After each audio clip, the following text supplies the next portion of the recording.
తప్పు చేసి దబాయిస్తే అది నిజమవుతుందని చంద్రబాబు నాయుడు అనుకుంటే అది ఆయన భ్రమే.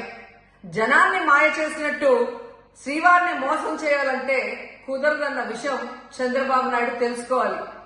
నిన్న జగన్ గారు తన తిరుమల పర్యటన మీద స్పష్టంగా ప్రెస్ మీట్ పెట్టడం జరిగింది. అయినా దాన్ని ఒప్పుకోకుండా చంద్రబాబు నాయుడు తప్పుల మీద తప్పులు చేస్తూ మళ్లీ మాట్లాడతాడు.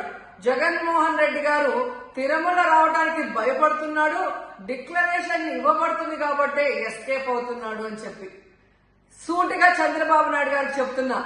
చంద్రబాబు నాయుడు జగన్ గారి దమ్ము ధైర్యం గురించి రాష్ట్ర ప్రజలందరికీ బాగా తెలుసు.